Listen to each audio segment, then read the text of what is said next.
하고 담대하라. 낙심하며 실망치 말라. 낙심하며 실망치 말라. 실망치 말라. 내 소원 이루는 날 속히 오리니 내게 영광 돌리니. 내 소원 이루는 날 속히 오리니 내게 영광 돌리니. 반드시 하나님 우리에게 축복해 주시는 하나님이신 줄 믿습니다. 시편 기자는 이렇게 말했습니다. 여호와의 이름으로 오는 자가 복이 있으며 우리가 여호와의 집에서 너희를 축복하였도다. 이렇게 말씀하셨습니다.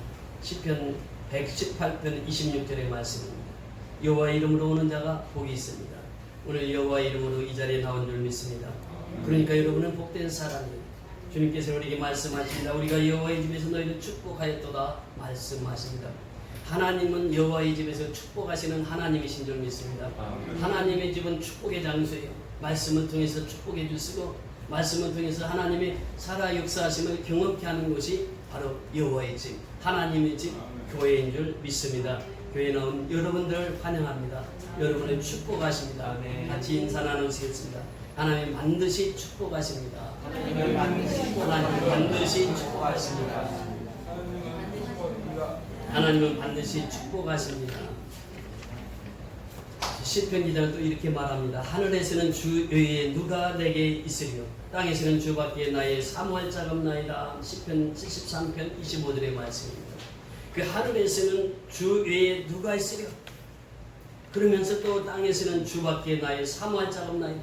그 하늘에도 하나님, 땅에도 하나님 이렇게 고백하고 있습니다. 오늘 본문에 보면 첫 번째 단어가 무엇입니까? 3장 1절 첫 번째 단어가 무엇입니까? 그러므로라고 하는 단어입니다. 우리 1절만 다 같이 읽습니다. 시작. 그러므로 너희가 그리스도와 함께 다시 살리심을 받았으면 위의 것을 찾으라. 거기는 그리스도께서 하나님 우편에 앉아 계시느니라. 아멘. 그러므로라고 하는 단어입니다. 이게 그러므로라고 하는 단어가 아주 중요하게 쓰입니다. 오늘 본문뿐만 아니라 이 예비서 4장 1절에 보니까 그러므로 주 안에서 갇힌 내가 너희를 권하노니 너희가 부르심을 입은 부름에 합당하게 행하며 이렇게 표현합니다. 그러므로라고 하는 단어예요. 그러니까 예비서 1장부터 3장까지 말씀을 받으면서 그러므로 주 안에서 갇힌 내가 너희를 권하노니 이 말씀을 주시면서 너희가 부르심을 입은 부름에 합당하게 행하라. 그러니까 우리는 하나님 앞에 부름을 받았으니 하나님 앞에 합당하니 행해야 될 것을 말씀하십니다. 또 그러므로 이렇게 말씀하십니다. 로마서 1장부터 11장까지 권해에 대한 말씀을 하시고 12장 1절부터 이제 16장까지는 행함에 대한 말씀인데 그러므로 내 사랑하는 형제들아 내가 하나님의 모든 자비하심으로 너희를 권하노니 너희 몸을 하나님이 기뻐하시는 거룩한 산 제물로 드리라. 이것이 영적 예배이다 이렇게 말씀하십니다. 그러니까 로마서의 핵심은 1장부터 11장까지 그리고 12장부터 마지막 장까지인데 그 가운데 있는 말씀이 그러므로라고 하는 단어. 그러므로 해서 구원받은 자들이 어떻게 살아가야 될 것인가 영적 예배를 통해 하나님 앞에 영광을 돌릴 것을 말씀하십니다. 바로 앞에 빌립보서 4장 1절에도 보면 이렇게 말씀하십니다. 그러므로 나의 사랑하고 사모하는 형제들 나의 기쁨이요 나의 면류관인 사랑하는 자들아 이와 같이 주 안에 서라 이 말씀하십니다. 바울은 지금 옥중에 있습니다. 옥중 서신을 보냅니다.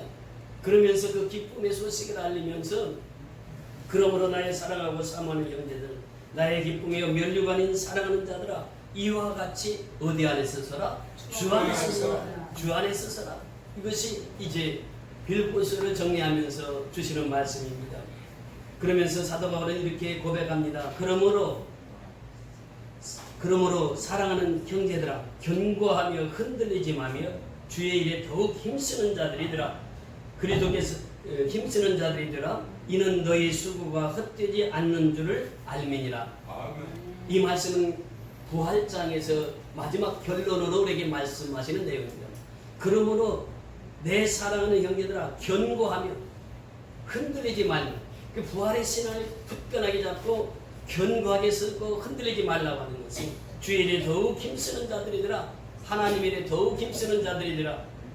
이는 너희 수고가 헛되지 않은 줄을 알미니라 말씀하시고 그래서 우리가 할 수 있는 것은 주 안에서 힘써서 주의 일을 하는 것입니다. 이것이 우리의 사명이에요. 우리에게 본분입니다. 그러므로라고 하는 단어 속에서 이와 같은 진리를 우리는 얻을 수 있습니다. 여러분 인생은 살아가면서 하나님이 돌보셔야 됩니다. 하나님이 지켜주셔야 됩니다. 그래야 복된 인생을 살아갈 수가 있습니다. 하나님 우리에게 복을 주시기를 원하시고 하나님 우리를 지키시기를 원하시고 하나님 우리에게 얼굴을 향하여 드사 평강 주시기를 원하시고 우리에게 은혜를 베푸시기를 원하시는 분이 하나님이신 줄 믿습니다. 그 하나님께서 나의 하나님이 되시는 거죠. 나의 하나님은 나에게 복을 주시기를 원하시고 나를 지켜주시기를 원하시고 나를 보호하시기를 원하시고 나에게 은혜 주시기를 원하시고 나에게 평강 주시기를 원하시는 그 하나님이 오늘 나의 하나님이 되시는 줄 믿습니다. 요새는 태풍으로 인해서 많은 농작물이 피해를 당하고 어려움을 당했습니다. 의정부에서는 교회 철탑이 무너져서 어려움을 겪었습니다. 이 태풍을 통해서 이렇게 어려움을 겪는 분들이 많습니다. 그런데 중요한 것은 이 태풍 속에서도 하나님은 역사하신다고 하는 것입니다. 일본에서 큰 태풍이 있었습니다. 사과 농사하는 사람들이 이제 이 추석 때 이 무렵에 태풍이 와가지고 사과가 다 낙과됐습니다. 90%가 떨어졌습니다. 팔아야 될 사과들이 다 떨어졌습니다. 이제 떨어지면 하루 이틀밖에 못 갑니다. 그냥 썩어져 갑니다. 그래서 농민들이 낙심하고 좌절합니다. 어떤 농민은 그 일로 비관해서 자살까지도 했습니다. 그런데 한 농부가 있었습니다. 이 농부는 90%가 낙과됐는데 10%에 달려있는 사과를 보면서 희망을 갖습니다. 그러면서 그 사과를 10%의 사과를 수확하면서 거기에다가 썼습니다.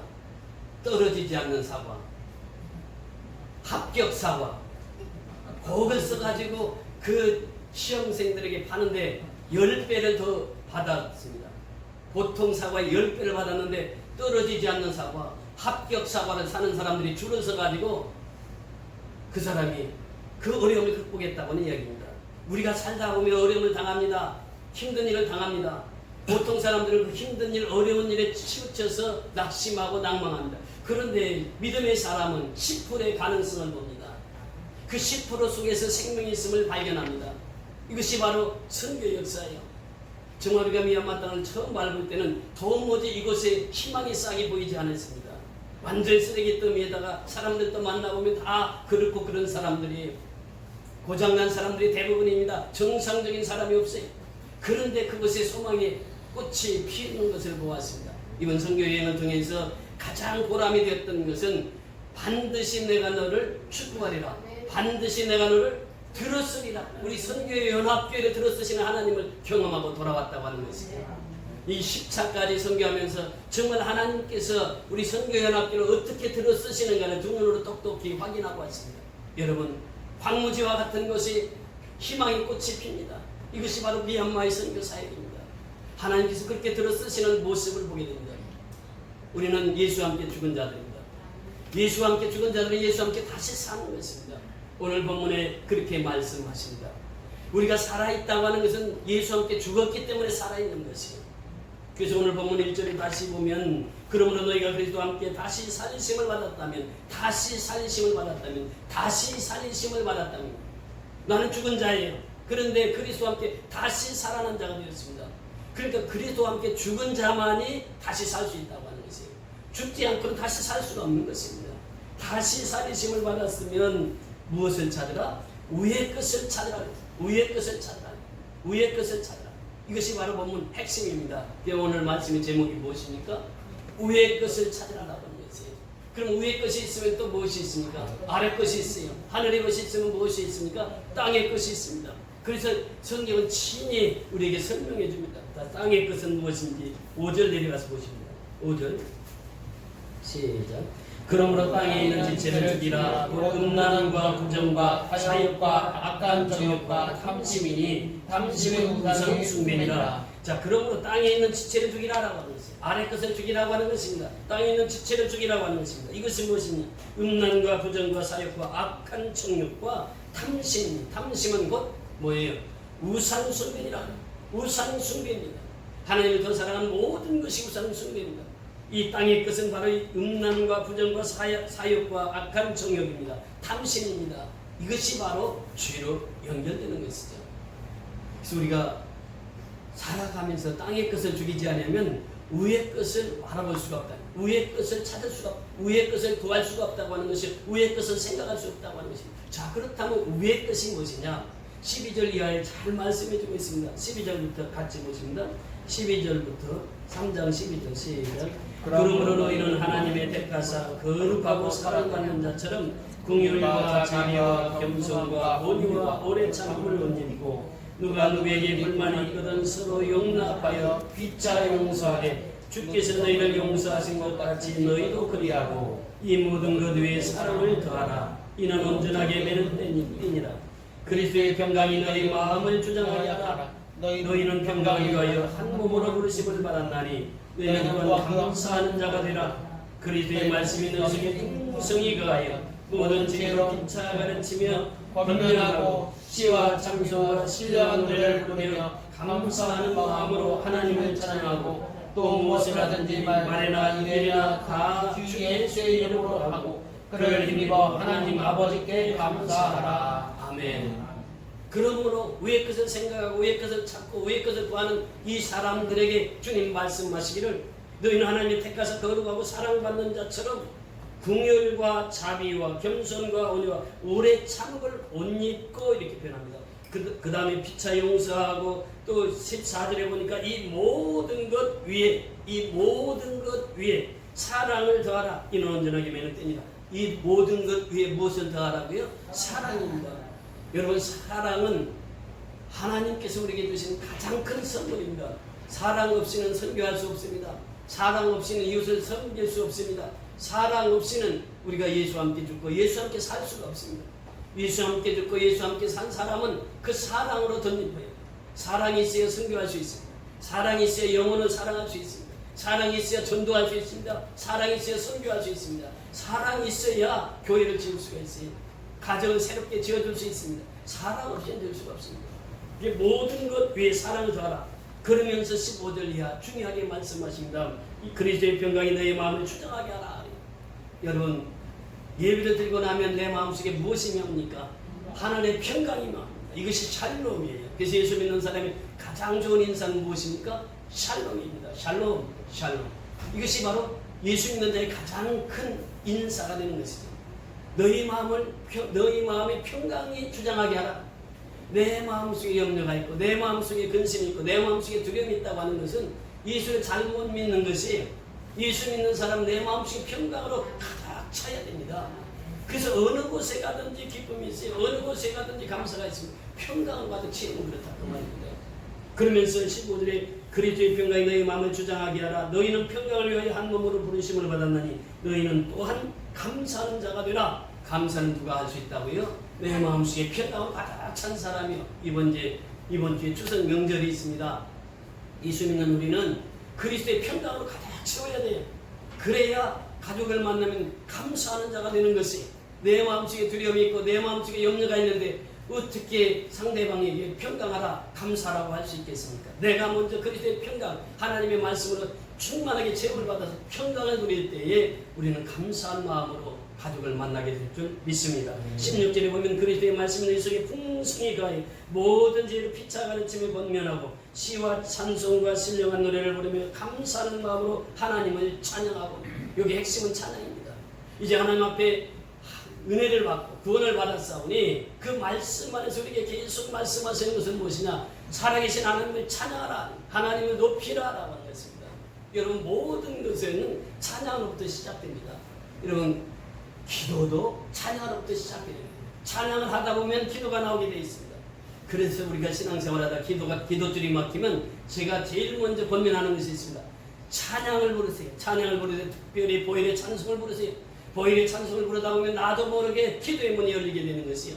그러니까 모든 찬양은 모든 문을 여는 열쇠와 같습니다. 그래서 기도의 문도 열고 내 마음속에 감사의 문도 열고, 무엇 하는 동안에? 찬양하는 동안에. 노래하는 사람 찡그리고 노래하는 거 보았지? 찬양하는 사람 찡그리면서 찬양하는 거 보았습니까? 즐거우니까 찬양이 나오는 거예요. 내 마음속에 평강이 넘치니까 찬양이 나오는 거예요. 구원의 기쁨이 있으니까 찬양이 나오는 거예요. 찬양을 하게 되면 내 심령 속에 그리스도의 평강으로 가득 차서 감사하는 자가 된다고 하는 것입니다. 그래서 이 찬양을요, 여기 성경에는 이 한 구절을 통해서 찬양을 5번이나 강조를 하고 있습니다. 여러분, 히브리어나 헬라어는 반복법이 그렇게 중요합니다. 반복법은 중요하기 때문에 반복을 해요. 그런데 이 찬양은 5번이나 한 구절 속에서 강조합니다. 그게 그만큼 찬양이 중요하다고 했어요. 그러면서 17절에 보니까 뭐라고 말씀하시고 있습니까? 또 무엇을 하든지 말이나 이래나 다 예수의 이름으로 하고 그를 힘입어 하나님 아버지께 감사하라. 그렇습니다. 우리는 무엇을 하든지 다 예수의 이름으로 하는 것이, 내 이름으로 하면은 하나님의 상이 없습니다.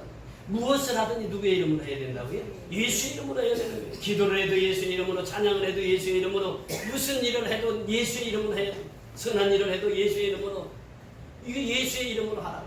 그리고 감사하는 자가 되라. 이렇게 말씀하십니다. 그래서 위의 것을 생각하는 사람, 위의 것을 구하는 사람, 위의 것을 찾는 사람은 이렇게 사는 것이다 말씀해 주시고 있습니다.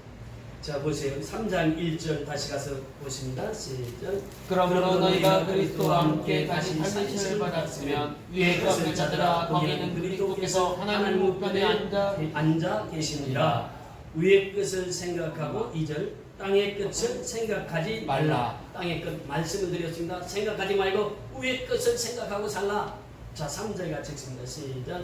이는 너희가 죽었고 너희 생명이 그리스도와 함께 하나님 안에 감추어졌습니다. 아멘. 이는 너희가 죽었고 이렇게 말씀하십니다. 여러분 보세요. 이 죽었다고 하는 말 속에 얼마나 깊은 은혜와 깊은 사랑이 담겨 있는지 몰라요. 새 사람이 되기 위해서는 우리가 반드시 죽어야 새 사람이 될 수 있습니다. 새 생명을 얻기 위해서는 반드시 죽어야 새 생명을 얻을 수 있습니다. 사도 바울은 고백합니다. 그런즉 누구든지 그리스도 안에 있으면 새로운 피조물이라. 이전 것은 지나갔으니 보라 새 것이 되었다. 보라 새 것이 되었다. 보라 새 것이 된 사람은 어떤 사람이요? 이전 것은 지나갔, 과거는 지나갔, 이제 옛사람은 지나갔어. 이제 새 사람이 되었단 말이죠. 오늘 앞에 강조하는 것이 무엇입니까? 2장 후반절에 초등학문, 세상의 초등학문을 말합니다. 이 초등학문에서 벗어난 자들이, 그리고 예수 그리스도에게 뿌리를 깊이 박은 사람입니다. 이것이 2장 말씀이에요. 초등학문을 벗어난 사람이 예수 그리스도께 깊은 뿌리를 박을 수가 있다고 하는 것입니다. 이 사람이 왜 그것을 생각하는 것이죠? 이 사람은 자기의 죽음을 압니다. 나는 그리스도와 함께 죽었다고 하는 선언을 하고 사는 사람들이에요. 그래서 바울이 고백합니다. 내가 그리스도와 함께 십자가에 못 박혀 죽었나니, 십자가에 못 박혔나니. 이것이 바울의 신앙 고백입니다. 내가 그리스도와 함께 죽어야 돼요. 그래야 그리스도께서 주신 새 생명 가운데 살아가게 되는 것입니다. 여러분, 내가 죽지 않고는 새 생명을 얻을 수 없다라고 하는 것입니다. 그래서 바울은 고백합니다. 나는 날마다 죽노라고 하는 선언을 해요. 이것이 만약 죽은 자의 삶입니다. 죽은 자의 삶은 겸손해야 됩니다. 바울은 그렇게 고백합니다. 나는 모든 사도보다도 지극히 작은데 죽은 사람은 지극히 작은 자가 되는 것이 교만했던 것이거든요. 이것이 바로 죽은 자의 삶이에요. 그러면서 말씀하십니다. 너희가 죽었고 너희 생명이 그리스도와 함께 하나님 안에 감추어졌습니다. 너희 생명이 그리스도와 함께 감추어졌습니다. 이렇게 말씀해 주시고 있습니다. 그래서 우리는 하루하루의 삶이 그리스도와 함께 죽고 그리스도와 함께 사는 삶입니다. 여러분, 이 소식을 우리가 땅끝까지 가서 전파하는 것입니다. 예수의 십자가와 부활, 이것이 바로 복음입니다. 복음 중에 복음은 십자가와 부활밖에 없습니다. 그래서 우리는 예수와 함께 죽고 예수와 함께 산 이 소식을 땅끝까지 전파하는 것입니다. 우리가 내 교회 설교하면서 계속해서 이 십자가와 부활은 한 교회에서도 빠지지 않습니다. 왜냐하면 예수 믿고 죽어야 내가 살 수 있기 때문에 그렇습니다. 우리 양곤선교연합교회 이제 예수 믿다가 떠난 사람들이 있습니다. 한 그룹이 있어요. 이 그룹은 뭐하냐, 이제 자기들끼리 모여가지고 양곤 시내로 나와가지고 한 사람이 좋은 차가 지나가면 딱 옆에 가서 부딪혀 두 사람이 또 사진 다 찍어. 그래가지고 협상을 하는 거예요. 돈을 받는데 어떤 때는 하루 저녁에도 몇십만, 몇백만 원씩 본다고. 그렇게 해서 생겨요. 또 한 가정이 있습니다. 교회 바로 옆에 가정이 있어요. 피터라고 하는 가정. 이름까지 피터라고 이름 지었어요. 뱃사람이에요. 배를 타고 항해하는 거예요. 근데 그 가정이 교회를 안 나오기 시작해요. 그 이전에는 또 은혜 받았을 때는 얼마나 찬송도 잘하고 그렇게 예배도 잘 드리고 그랬는데 이제 하나 교회를 떠났어요. 떠나가지고 그 아이 초등학교 2학년, 3학년짜리 계집 아이가 있는데 그 아이에게 교육을 시킵니다. 교육을 시키면서 너는 시내 나가면은 아버지는 깜빵에 갔고 어머니는 몸이 아파서 누워있고 나도 몸이 아프니까 우리 집 좀 도와달라고 통양을 하라. 그리고 아버지 어머니는 뒤에서 지켜보고 있는 거예요. 그래서 아이가 동양을 해가지고 돈을 어느 정도 벌면은 그 부모가 그 돈을 가지고 가가지고 어디로 가냐? 트럼프 하는 게, 노름하는 게, 그렇게 인생을 살아. 그것이 바로 양곤 선교연합교회의 현실이. 이번에 가서 또 신방을 합니다. 신방을 하는데 이제 그 권사님이 그 사택을 지어주었잖아요. 그 이제 그 사택도 볼 겸해서 신방에 갔습니다. 이 첫 신방한 가정이 어떤 가정인가 하면 그 작년에 주일학교 학생이 율동을 합니다. 그 율동을 하는데 얼마나 율동을 예쁘게 잘하는지 몰라요. 그래서 제가 그 아이 참 귀엽다. 그래서 그 아이가 그 행상을 하면서 어머니가 행상을 하는데 그 아이가 그 학교를 안 가고 행상을 돕는 일을 하는 거예요. 왜 학교를 안 가느냐? 돈이 없는 거예요. 그래서 그때 장로님이랑 같이 가서 그 행상을 할 수 있도록 그 가정을 도왔던 가정입니다. 그러니까 그 가정도 하나님 은혜를 많이 받은 가정입니다. 근데 그 아이가 없어졌어요. 그 다음에 가니까. 그 아이 어디 갔냐 그랬더니 그 목사님 하시는 말씀이 시집 갔습니다. 몇 살인가 하면 15살에 시집을 갔어요. 남편은 17살입니다. 그래서 이제 교회 옆에서 집을 짓고 사는데 너무 막 비가 세고 그런 집이에요. 그래서 이제 우리 교회에서 그 집을 새로 지어줬습니다. 그 가정을 신방했어요. 그 가정을 신방하고 나옵니다. 나오는데 한 청년이 또 교회까지 왔어요. 그래서 목사님이 그 따로 목사님, 현재인 목사님이 얘기하는 거예요. 목사님이 이분이 청년 같습니까? 애기 아빠 같습니까? 제가 보기에는 이제 16살밖에 안 보이니까 이 청년이지요. 그랬더니 이 청년이 지금 아기를 낳았는데 지금 이 아이가 2달 됐습니다. 그 아이를 2달 된 아이를 안고 교회 왔어요. 축복기도 받으러 온 거예요. 축복기도 해주고 또 한 분이 이제 뒤따라왔어요. 뒤따라왔는데 이분이 얘기합니다. 세례를 받고 싶다고. 뭐 준비도 안 됐는데 본인이 세례를 받고 싶다고. 그래서 이제 그 사정을 쭉 얘기 들어보니까 그 다른 목사님이 여기 1년 전에 와서 자기는 마약 중독자인데 아버지 어머니는 예수를 잘 믿는 가정에서 태어났는데 자기는 마약 중독. 평생 동안 중독으로 살아온 거예요. 그래서 내가 예수 믿고 이 마약 좀 끊었으면 좋겠다고. 그래서 이제 세례 공부를 1년 전부터 했던 분이에요. 그러니까 세례를 줘도 됩니다. 그래서 또 거기에서 갑자기 또 세례를 주게 됩니다. 그래서 이번에 그 선교를 통해서 하나님께서 그 영혼들을 사랑하시고 이번에 가서 예비를 인도하면서 느낀 것이 그렇게 말씀을 잘 받아요. 가찬 선교연합회 또 도선 선교연합회 특별히 그 말씀이 그렇게 잘 받습니다. 한 사람도 저런 사람 없이 그 말씀을 그대로 받아들이는 거예요. 그러면서 찬송을 하는데 처음에 갔을 때는 찬송을 부르는 사람이 뭐 10% 20%밖에 안 되는데 지금은 거의 90% 100%가 다 찬송을 해요. 도순교회도 가보니까 거기도 그렇게 찬송 잘하는 거예요. 그러니까 정말 하나님께서 우리 선교연합회 통해서 하나님이 일하시는 것을 우리에게 보여주시는 것입니다. 제가 오늘 묵상을 하면서 우리 선교연합회에 대해서 잠깐 묵상을 하면서 그런 생각을 했습니다. 여러분들이 선교연합회 먼저 선자부터 말씀해 주시면 제가 그 말씀을 좀 풀어드리도록 하겠습니다. 여러분들이 선하면 제가 그 선자에 대해서 말씀을 드리겠습니다. 먼저 해보세요. 선교하는 공동체, 그다음에 교제하는 공동체, 연합하는 공동체, 합력해서 선을 이루는 공동체, 교육하는 공동체, 회중이 은혜 받는 공동체. 그래서 제가 선교연합회를 오늘 생각하면서 묵상하면서 그것을 묵상했습니다. 우리 선교연합회가 정말 선교하는 공동체가 되고 또 교제하는 공동체, 연합하는 공동체, 합력해서 선을 이루는 공동체, 또 교육하는 공동체, 회중이 은혜 받는 공동체를 이루어가는 저와 여러분이 다 되시기를 주의 이름으로 축원을 드립니다. 아멘. 우리 초청 찬송 하시고